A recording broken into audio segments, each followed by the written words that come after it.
et bien armé garde sa maison. C'est qu'il possède en sûreté. Mais si un plus fort que lui survient et les dompte, le maîtrise, il lui enlève toutes les armes dans lesquelles il s'est confié. Et il distribue ses dépouilles. Amen. Amen. Ça c'est merveilleux. Si un homme fort et bien armé garde sa maison. Ici on parle d'un homme fort qui garde sa maison. Alléluia. Amen. En réalité, la maison qu'il est en train de garder ici, c'est une maison qui est constituée de biens qu'il a volés. Amen. Parce que les hommes forts, ils volent les résultats de notre travail. Il y a beaucoup de gens qui travaillent, ils souffrent. Mais il n'y a pas de résultats correspondants à ces sacrifices. Maintenant, Luc est en train de nous présenter un homme fort dans sa maison, et il est bien armé, et il surveille ses affaires. J'attends quelqu'un dire Amen. C'est pourquoi la prière que nous allons faire aujourd'hui, nous allons rentrer dans des maisons des hommes forts et récupérer les biens qu'ils ont volés. Parce que Luc présente un homme fort dans une très belle maison remplie de biens qu'il a volés. Mais attention, l'homme fort qu'on nous présente, il n'est pas maître de lui. Alléluia. Il n'est pas maître de lui. La Bible le présente qu'il est bien armé.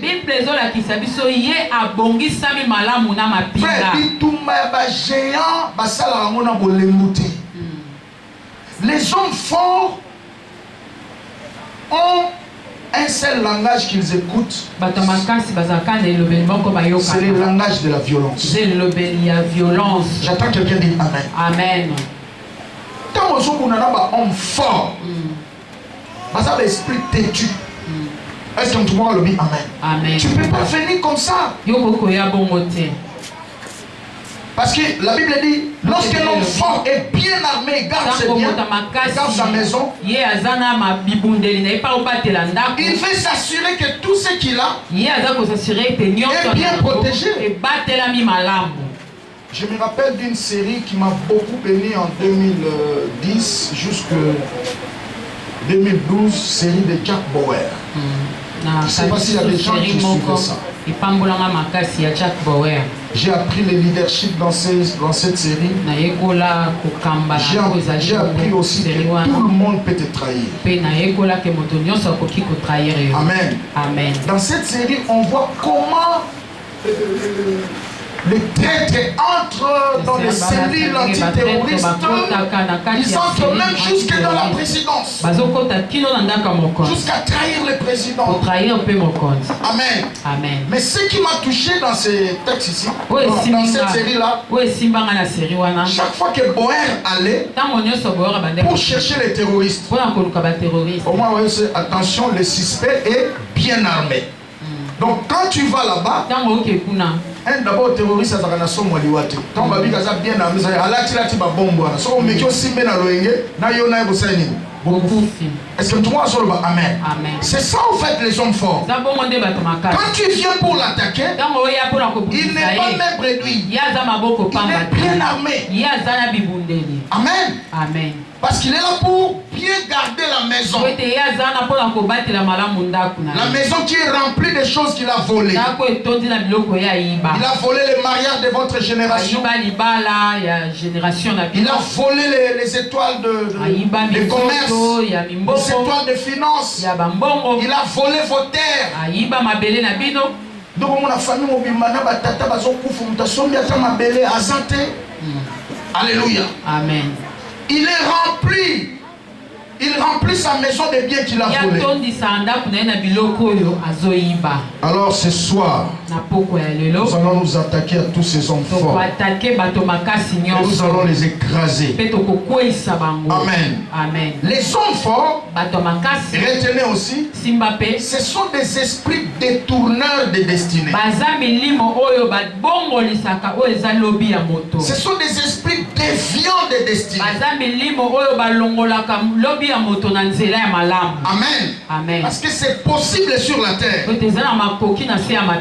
tu puisses être destiné à et finir ta vie à autre chose.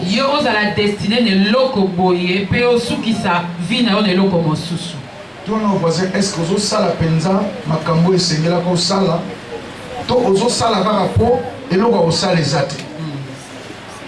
Amen. Amen. Parce que homme fort bakoki pe ko dévier yo na misala o nzamba bomiso sala na vino na sama bele ba condition na makambo susu on forme na lobaki akoko pousser na ba décision moko eza contraire na o nzamba bomisa neti mkomona bengana na ser mona bureau awa aye alobi pasteur na moni temps et l'équipe trop sambelanga nzamba ta moto pousswa yapo moi eza souci. Donc au moins déjà, je me suis rendu compte que la sœur était possédée d'un homme fort. Moi c'est Zalaki na molimo motomakasi. Oyo a créé katina désespoir. Amen. Amen. Abanyo la sœur biyo penda libala na âge et à soutien. Mais moi je connais des gens qui se marient même en 55 ans. Na yebi bateau dans 55 ans bala. Na sama bela ils na bateau bazo luka bateau ka neti yo. Nzamba kela ene pona yo basali. Amen. Est-ce que tout le monde a le amen? Amen. Oh, ça n'a pas de secte, c'est ça le problème n'a été. Ils cherchent seulement des gens comme vous. Moi je connais un de mes meilleurs amis pasteurs, il s'est marié avec une femme qui avait 4 enfants, alors que lui n'avait pas d'enfants. Ce que va être sur le limité, est-ce que tout le monde a amen? Donc, ma qualité à moninga nangana écoute na kana moi c'est ndenge wana famille baloba moi si on a kota bana 4 bi je m'en fous et ça problème nangati. Il y a des gens qui cherchent seulement des gens comme vous. Ne désespère jamais. Yoko désespère. Pas désespoir wana zo yoka wana et ça ba misala ba homme fort. Abanu ka pousser na ba décision pa maneti ser wana côté na bureau papa sambela ta muta pousswa ya po na lembi na ngai na benga na ye. Bon, sauf dans ta pousse même ça on a été à son malin. Mais la qualité à ser wana la calibre na ye muta pousse pardon. Alléluia. Amen. Est-ce que tout le monde a zolo belaye? Amen. Donc les hommes forts ce sont des esprits détourneurs de destinée. Et ça na musala on nzamba destina yo au sala. Et ça makambo nzamba bongisa au sala. Kondimelo mususu te par faute de mieux. Toko batu nyonso bazo sala ngote yo tikala na o nzamba bongisa au sala. Est-ce que tout le monde zoloba amen? Amen. Parce que homme fort est capable de détourner na vision et vie na yo. Makambo banda ko rêver na vie na yo. Abando la tsoke non biloko ane ko koksa mate na Congo ba loba na tango zayi. Congo yo toza tika biloko. Abando le misayo qui ont tombé la désespoir. Allez, comme nos bindima nima. Parce qu'il y a des gens qui sont ici. Ils ont un bateau bazar. Oh bazar asuna choité. Tout le monde voisin est-ce que vous asuna choix? Nyo se ba opresso, osu karat. Nyo se roya, on limite. L'homme fort peut rendre ta volonté malléable. Motomakasa kokiko komisa mokano no pete pamba yo pamba. Il rend ta volonté malléable. Mokano no yo komi eloka pamba. Mutu fois ça na ba choix na ba décision. Si vous avez un choix na décision, tu sais que homme fort à ça terrasser yo. Est-ce que tout le monde soit le amen? Amen. Et puis mentalité à pauvreté et ça là que mutu a appelé la choix. Mutu a mentalité ya pauvreté. Au moins maintenant dans restaurant ba comme on met la jeune. Ah non, c'est ça qu'on a repéré ça. Regarde c'est militaire. atoke mopaya omelani koka fanta sudnini jini nga nyonso ezali nga natikisaka na nga te nyonso eza kopesi amona ngo komikitisa eza komikitisa te. Est-ce que tout le monde soit là? Amen. Tout le monde faut na ba choix. Ata mai na omelaka mai nini Suisse ta ba ke le lukelo Suisse ta oza mopaya te. Ata transport ba futa ba ke le. Amen. Il faut avoir des choix. Est-ce que tout le monde dit amen? Amen. Sinon tu vas ouvrir une grande porte dans l'homme fort. Et quand l'homme fort entre, il détourne ta vie. Amen. Amen. Il détourne ta vie de la voie qu'il fallait. Frère, comment quelqu'un peut être intelligent, brillant à l'université, mais dans le monde professionnel, il devient mendiant. Amen. Amen. Yo mozo tala bena garçon to tanga na yazaka mayele mwana mbali.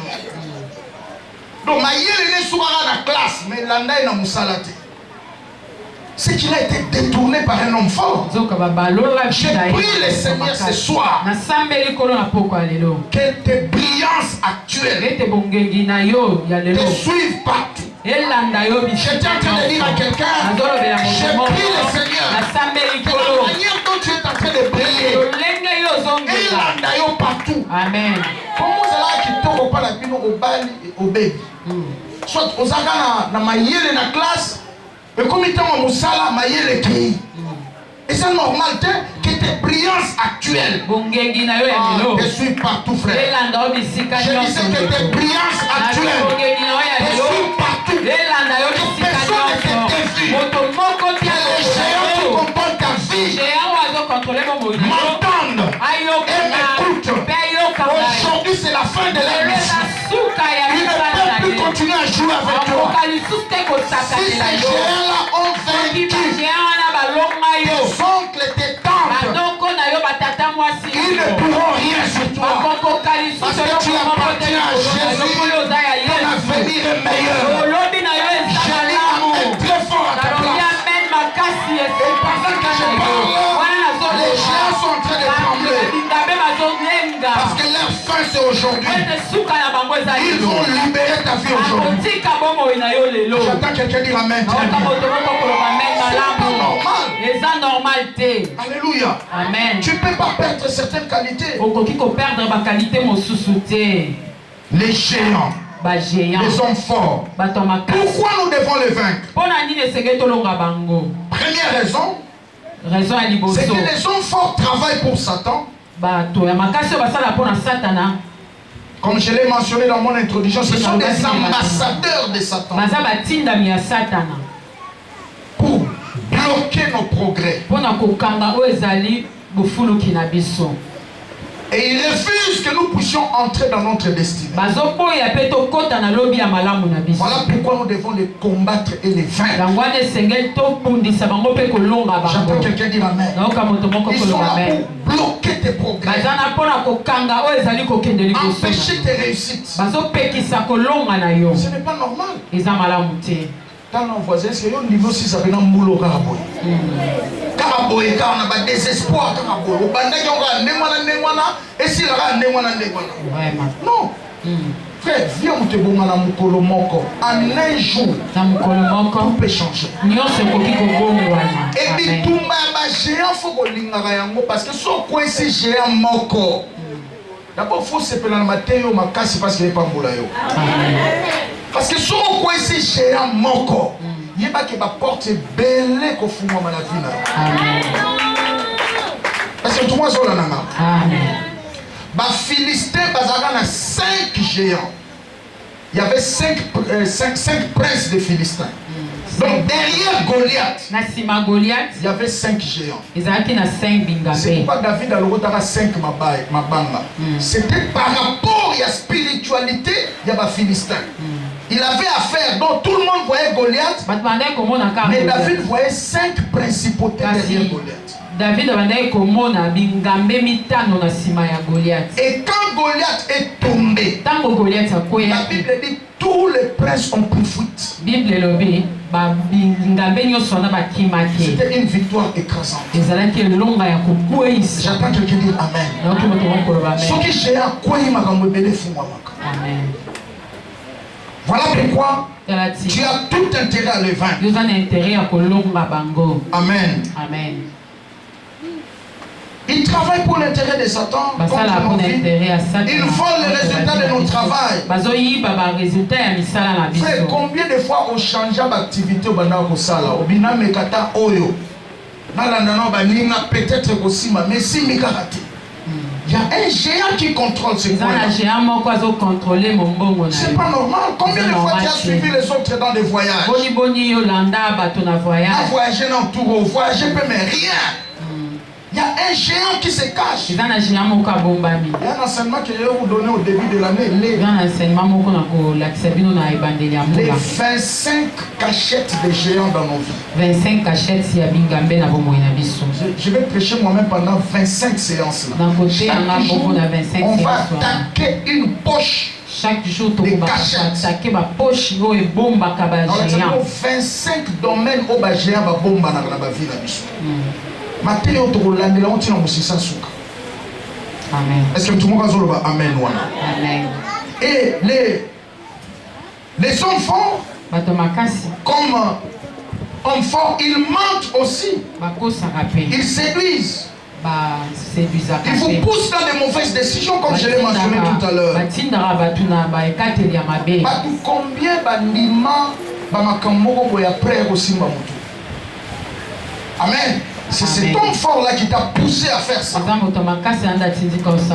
J'attends quelqu'un dire Amen. Amen. Aujourd'hui, tu vas t'en débarrasser. Alors, comment identifier l'homme fort? Je suis en train de terminer. Point A, identification. Point B, fonctionnement. Amen.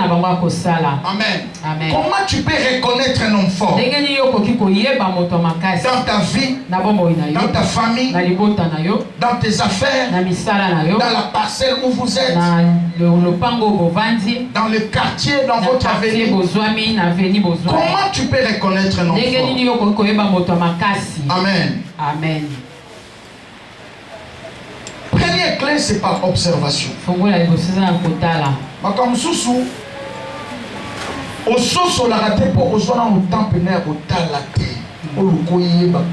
Mathi tu es linganaka? Alléluia. Amen. Talaka. Par observation et par écoute, tu peux localiser l'homme fort de votre famille. Surtout après kokunda ba matanga wana ba bibembe mo ba groupe evanda na ba famille na ba beta mo masolo mboka na bino lisolo famille na bino tia moi matoi okoyoka ba vérité. Pe ba vérité on est okangola yo. Parce que ni na loba yi muto ntoza bitumba na ye. Tout ba famille différent bitumba ya X ça bitumba na yo te. Yo posa na ba combat na yo.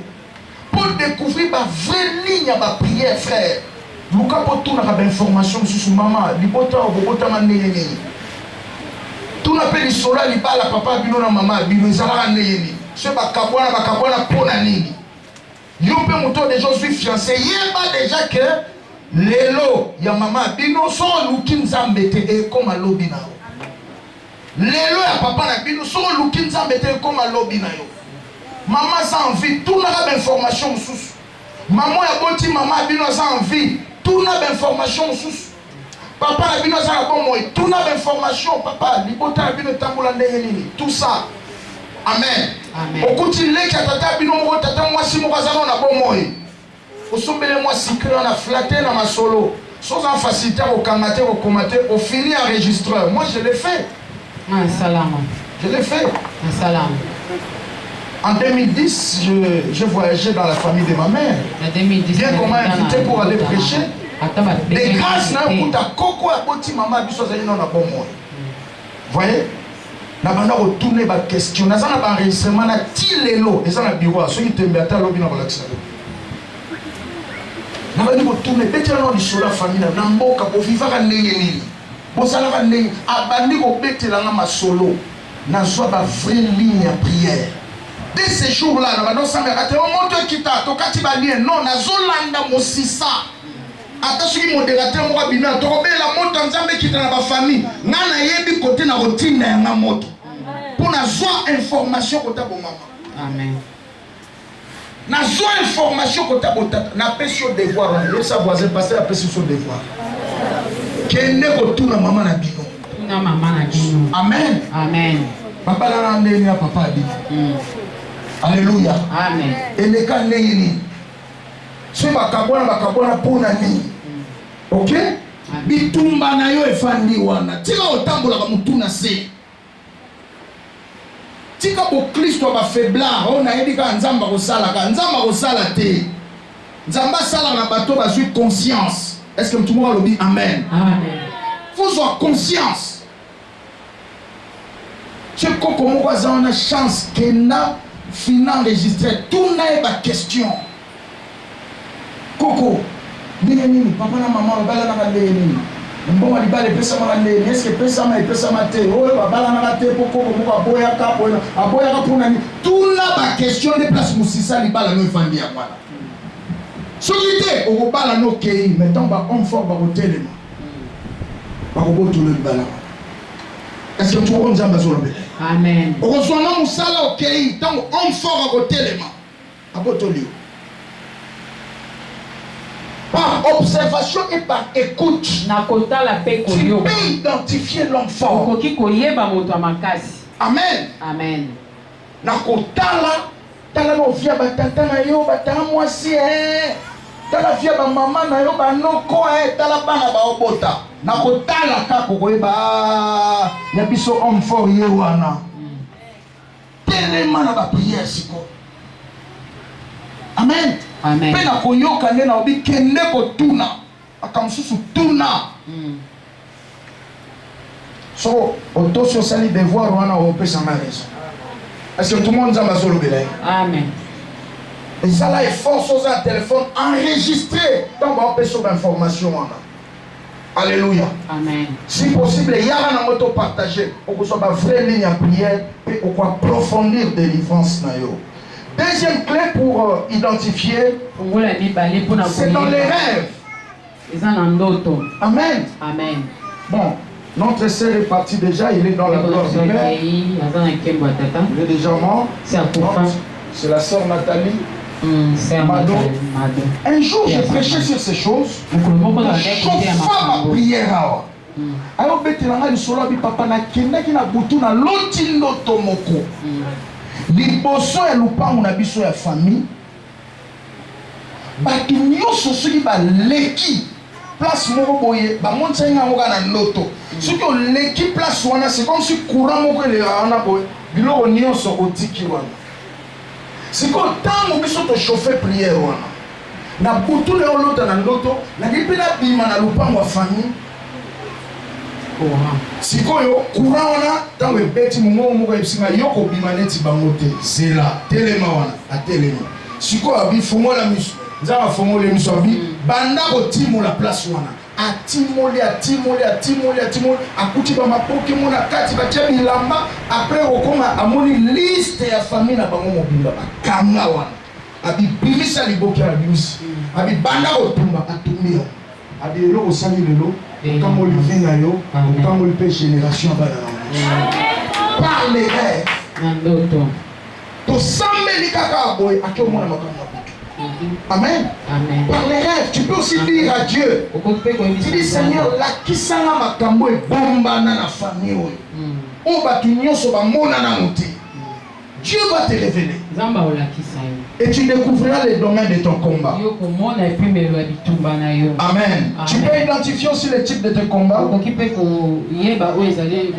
par les genres de défis en famille. Amen. Les défis sont des questions sans réponse. Et là, on dit papa binoti ba botama ba kufa ba salate. Et là, on dit maman binoti ba botama ba kufa ba salate to ba kokisate. Et ça déjà un défi. Ça prouve que ça un homme fort qui va contrôler le domaine où on a qui ça va tout les cas. C'est comme ça que tu peux identifier tes combats. Pourquoi bango ba leka na nelo anati? Pourquoi quand tu n'as pas mon nion sur ma coupe à locataire ni ne peki ça va son madame à belé mais sur tout les solo va sur batata no bazaka na mbongo ko saka na te mukomona kutena frère moi na chef singa pasteur na zopanga na pela comme na mbongo na famille na so tata batu bazwa ka mbongo mais bakufa ba babola au moins on t'a sali mbongo tant nya kufa biloko ne nyoso bani ko teka ezokende mso zo bébé ti na liwana ye bato bamo cotiser ba cercle mbongo cercle bakomo tambula wana di pesa 10 000 mutu azalaka na mbongo. Alors quand frère wana moni loko na j'ai prêché sur ces choses à son quand on a passé à zolo ba isa bitu ba famille na ba femme papa na biso ba tata moi si ba simba ka mbongo mais ba kufa ba bola au moins na mapango asombaki avant kufa nyonso kei. Donc il y a un homme fort qui contrôle ces domaines là. De ses frères bâtir un hôtel. Amen, amen. Et tout mbelo et bundela ramutu pour les prières. Nous va même ça m'a pas moula. Mais quand on bâtir hôtel, le moins la dimension va offrande côté na ba sacrifice. Offrande va payer sa monnaie sengo, mais sacrifice va payer sa monnaie sengoté. Et ceux qui ont moni que malgré la prière na yo, ba offrande aux sala ba sacrifice vino zo fo mamate. C'est que bateau ba kanga bino homme fort wana a sacrifier au lekayo. Frère, na sama beleza na bato ba mitema madako ke mekana pièce ali tout à super. Pesi na nganga na kingo kiabi amona moi, amona sengo na sama belete. En pesi le sacrifice. Mais autant ba bisala sacrifice ça na 1000 francs. Super ba kangela yo. Parce que tout le monde est là. Moi je connais une maman comme ça, j'ai prêché dans une ville. Bah qu'elle est malade en Ngouma. Donc nous sommes bimaya, l'oboko est vimba l'oboko à droite. Tout simplement pas d'ailleurs, sur quoi qu'il l'on est dans messa et où me la terre wa et sili. Bah qu'elle est malade là pour pas continuer dans d'abord. Aïe gana ba kitu to chauffa ba prière puissance en Nzambe simbiana. Mulimo banyo bimana. Oh nande na fandelia na loboko bisonde to sangana na wenze to kotie na loboko na eko pola ye ba pesi information ati na bon c'est fini allez partez na chasser l'esprit wana amana kam ti offrande a gonzeli nza mais esprit na tanga zo ke na bi to pesa là est super what c'est ça mbongo boni à l'époque on avait $120 na bité lo so ekita ko amen alléluia amen a pesa là 120. Bon, yo si ko so l'union longa bitumba ndengwana o yana 200 francs. Après so pas enveloppe o ipanga dans Nzambe te enveloppe il y a 20 000 au tien 2 000 francs. Vous avez souci à vie non te. Est-ce que tout le monde Nzambe zo lobela? Amen. Comment fonctionnent ces choses? Premièrement, ils imposent une vie de contradiction comme j'avais dit. Amen. Amen. Ozo bando mi kuta na makambo lingité. C'est qu'il y a un homme fort qui t'impose cela. Vous vivez ce que vous évitez. Deuxièmement, il faut tout pour que vous n'acheviez jamais ce que vous avez commencé. Frère, dans l'année Oyo, Makambuni no Kanaki, Osala, pourquoi est salamité? Est-ce qu'il n'y a pas un homme fort qui se cache derrière ça? C'est un mot alpha et oméga. Emmanuel. Œuvre inachevée. Il faut souki ça. Amen. Amen. Et les hommes forts vont lutter avec toi pour que tu n'achèves pas ce que tu as résolu faire, ce que tu as commencé. Amen. Amen. Et les hommes forts sont capables de vous distraire en plaçant sur vos chemins plusieurs priorités. Il y a des gens qui sont comme ça. Dans sa tête, il a beaucoup de choses à la fois. Et c'est comme ça que les hommes forts qui peuvent distraire. Au lieu de délivrance à vie, mais tu es dans beaucoup de choses. Donc tu travailles beaucoup, mais sans moisson. Il place sur vos chemins plusieurs choses pour vous dévier de votre but.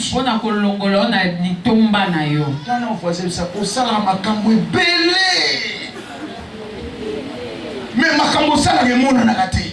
Et il va la répéter. Vous êtes tout le temps occupé, tout le temps occupé. Mais en réalité, par résultat occupation na wesate. Qu'est-ce que tu peux montrer aux gens? Tala musala na sala ka résultat na ngoya mo. Tout ça le la soukambula. Anta ba parents na ko pesa ba mata cadeau, les amis. Mais tu travailles chaque jour au marathon aux hommes pourquoi? Wapi bambu mo misala na yo. Attends, pasteur, est-ce qu'elle reçoit ta veste? Alors c'est que ça va Jésus. Alléluia. Amen. Mais il faut tout le monde en salaire, frère. C'est pas normal, tu travailles beaucoup. Tu es tout le temps occupé dans les choses, mais il n'y a pas de résultats. Ça doit te révolter. Dans nos voisins, c'est bilan année où il y a vie, c'est positif ou négatif. Bilan année où il y a vie, c'est positif. Dans nos hommes, dans la vie, dans le domaine mbongo, positif ou négatif. Dans la relation, positif ou négatif. Amen. Amen. Calculer le domaine de notre vie, est-ce qu'on bilan de vie, on a balance. Est-ce qu'on matit au kinti au tigali placement. Si on comme dans le niveau, on a été ressemble à bien. Tout à l'heure, tu as la prière. Ressemble à bien. Est-ce que tu comprends ça? Amen. Les hommes faux peuvent te dévier de tes priorités. Tu devais faire A. On t'impose à faire B. Donc tu fais le B malgré toi. Et ils sentir c'est comme si tu es menacé à ton fort intérieur. C'est ainsi que plusieurs personnes ont passé leur temps pour rien. Je vais prier avec toi, mon frère. Troisième manière de fonctionner des enfants. Ils viennent sous forme d'envoûtement saisonnier. Amen. Amen. Sur votre destinée et souvent au seuil de votre victoire. Amen. Amen. Chaque fois que tu veux réussir, chaque fois que les bonnes décisions, les bonnes choses commencent, où on te promet maintenant une phase sérieuse. Parce que maintenant, prépare-toi, calamité, on va faire quelque chose. C'est alors que les choses se détruisent. Donc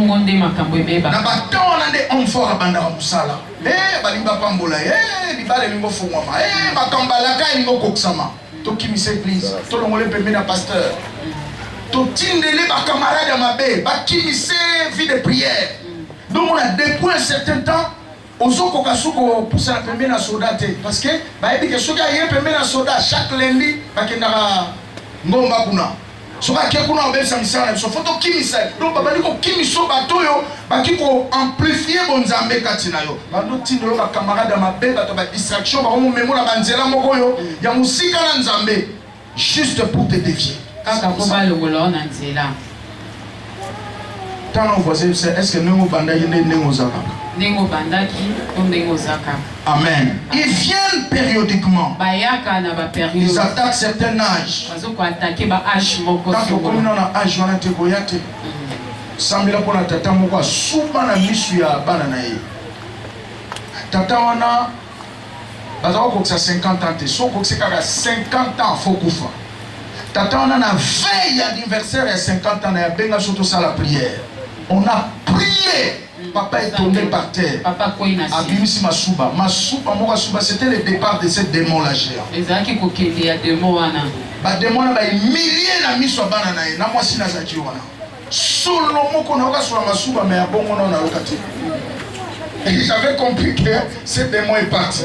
Et j'ai dit clairement, papa, sois fort, on t'a humilié, mais c'est le début de ta gloire. Tu ne mourras pas. Et alors que je te parle ici, ce papa-là a 64 ans. Cette histoire date de 14 ans.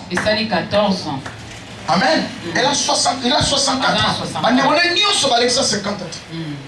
Dieu est capable de renverser ces géants dans ta vie, afin que tu vives une autre vie. Amen. Ils attaquent aussi des opportunités de bénédiction. Ils attaquent des belles relations. Frère, c'est normal de vie et ça la bateau. Au Cameroun, on dit on devient quelqu'un par quelqu'un. Ce qui nous a pas on peut sonner un bon autant. Est-ce que tout le monde dit amen? Et ça la bateau, ce qui a continué la vie na yo frère, qu'on perdre été. S'il faut même qu'on commence soba. Na papa ya botinga za web sanga réussi. Tala le moko faut commence soba liboso muto aza soba kanisi koza soba. OK? Obimi soba liboso muto aza soba kanisi koza soba. Mais yo ebi kozo so mayele. Est-ce que tout le monde dit amen? S'il faut qu'on m'appoie na ye, comment boy ne qu'on perde. Il y a des gens qui sont continuer la vie na au frère. Faut qu'on batte là. Tout le monde va se souhaiter au bimia te souhaiter te sauver India. Vous savez que la muto au côté là. Yambo mona mte muto a rolo bakaka lobi ka boite boti kasa mutu nanga. Azali, comment vous ça batute? Est-ce que on faut moi vendre dans le domaine ou là-dessus? Vous savez que tu m'as l'âme dans le téléphone, mais ma belle m'a raté. Est-ce que on faut moi vendre dans le domaine ou là-dessus?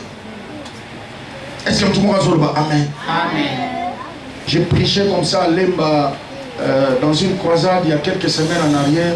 Un frère a tellement pleuré. Je crois que Clément et Yaya peuvent se rappeler de ce témoignage. Il a tellement pleuré dans la prédication. Après, à supporter ta vie, je dois tenir le micro et témoigner. Abi ma pasteur a c'est ma vie. Naï mutu tel ora bomo na TV na bomi comme on a posé le direct. Mais je ne profite pas de ces choses-là. Et je comprends qu'il y a un géant. Oh, Moutouana, ce gars, le bill, le bas, mon collègue, le vie n'a rien changé. Mais attends, on a mais les mots peut sur la WhatsApp. Je crois mes services sont autant pour la il a pleuré. Il a pris son offrande au sémé. Moi, c'est le gars, on a gomme à zoté. Papa, moi, j'ai touché la message à coller. Ah, pasteur. Ah, vous avez la matière pour voir, putain, vous avez la mort en moko. Tout le monde est collé dans le binzal, mais l'autre, ils ont chassé les camouli par contre. Mais quand je parle de ma matière, je dis, ah, c'est des yeux. Je dis, moi, ça, on a bambi, on a dit, soit ça, on a batawana. On a makuta nso na babatu bisusu. Et naye, ta même les anase. Le même les ont précédé ma tambour.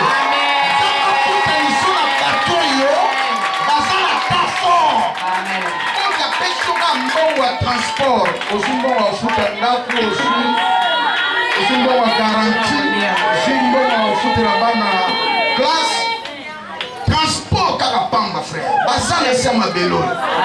Est-ce que tout le monde sur le bas? Amen. C'est pourquoi les gens géants, il faut pas courir même dans le domaine de la relation. On devient quelqu'un par quelqu'un. Ah oui, on devient quelqu'un par quelqu'un.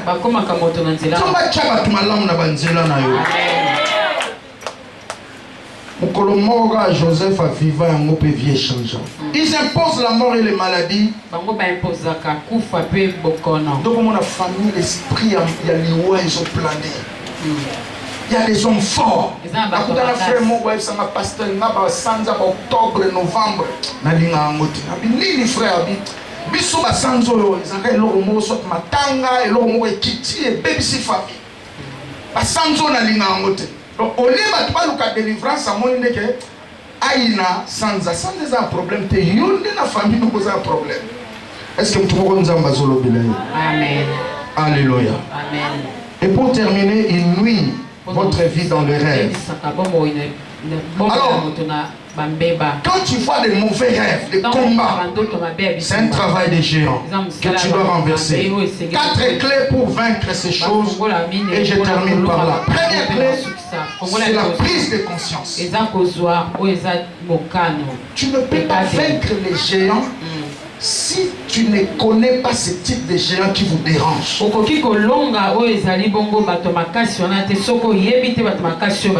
Et ça, la famille,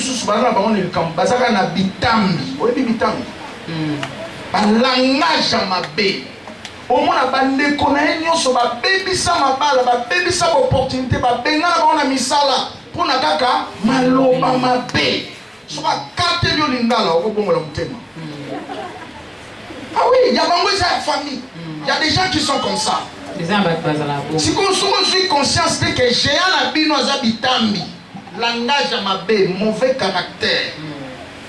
On nous dit quoi ils s'en vont. Zamba pambola na ngolu ngolu ko ya waouh sur musala. Au moins tant on soit musala homme fort abandi musala. Mukomoka batindi opa mokonzi di kombela na biro ngana kombelo biro na boy na yo. Tu me parles comme ça, oui, je te dis, je suis pas, ça c'est pas mon boulot. Moi j'ai été engagé à autre chose. Yo quand on y ose répondre bien, Dieu que ça envoûtement homme fort à l'année ou pas même selon ça. C'est comme ça que beaucoup de gens ont perdu leur boulot. Tous nos voisins, homme fort n'a bien zadi. Homme fort n'a bien zadi. Tu as bien entendu ça orgueil. Moi je connais des frères orgueilleux, des sœurs orgueilleuses. Oui, mais un orgueil, il est blessé chaque fois qu'on les reproche. Donc, ce qu'on nous a reproché, c'est comme si on fingaye, à fâcher, à y rouge. Et à mon amour bien. C'est pas bien. Quel est votre homme fort? Homme fort n'a bien les ananas. Quand tu regardes tes soeurs, tes frères, des mêmes sang que toi, c'est quoi votre homme fort? Homme fort n'a bien les ananas. Prise de conscience. Deuxième clé, c'est soumettre ta vie à Christ. Et mettre ta vie en ordre. Amen. Amen. Tu as vie dans un ordre. Homme fort. Amen. Tu as sérieux. Dans le domaine de la vie, tu vas vaincre les hommes forts. Est-ce qu'il y a quelqu'un qui dit Amen? Amen. Nambulo tozo banda sika soit décision le bana domaine la finance na koyiba nzambe te na ko respecter badimu ata nzamba pesa na 1000 francs mukolo na cha 100 francs en enveloppe na on pesa nzamba. Amen, amen. Mettez de l'ordre, prenez des décisions. C'est secret à réussite na nzambe za rappel ba vœu hein na ba alliance personnelle au sein de nzambe. Neti anonde zoke aussi na baki nzambe tiane aussi na opesa offrande à 2000 francs.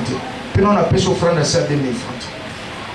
Voyez, année prochaine, on va faire alliance mo ba finance na nzambe. Au moins il va veut ozo lo bananzambe wana ezaka secret à réussite. Et quoi ça rappelle ba géant. Ceux qui ont ozo respecter ma lobo o mi lobeli na nzambe, tu verras des percées terribles. Mets ta vie en ordre. Soumets ta vie à Christ. Troisième clé, savoir bâtir des hôtels. Homme fort na bino, ils ont célibat. Amen. Tonga hôtel à mariage. Est-ce que tout le monde a dit Amen? Si vous avez homme fort na bino, géant na bino, papa no nyoso mtasomba mabelete. Tonga hôtel ya osomba ma mapango. Est-ce que tout le monde a dit Amen? Si vous avez homme fort na bino za domaine la classe, batiki na bino mayele mais muta tamoko aza qualifié te. Soit hôtel Tonga. Parce que ba hôtel est bandé la capisso. Même temps auto sambela te.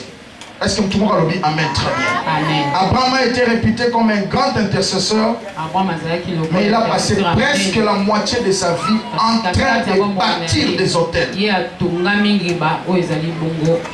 Dans cette année qui commence, bâtir des hôtels dans le domaine belé. Amen. S'il s'appelle hôtel, s'il s'appelle année on a hôtel, Dieu nous a dit tout Amen. Amen. Alléluia. Amen. Songa kiti na yo, kiti za image ya stabilité. Fandi sanzambe na vie na yo. Et kozangi sangote, Dieu te bénira. Et pour terminer, engagez-vous dans la bataille spirituelle. Amen, amen. Amen. Et tu vas vaincre les hommes forts. Ce soir, nous voulons prier. Et la prière que tu vas faire, c'est contre les hommes forts. Alors que la chorale se prépare, nous avons nos têtes inclinées. Tu vas dire merci à Jésus. C'est Dieu qui t'a parlé. Au nom de Jésus. Alléluia, alléluia, alléluia. Remercie le Seigneur.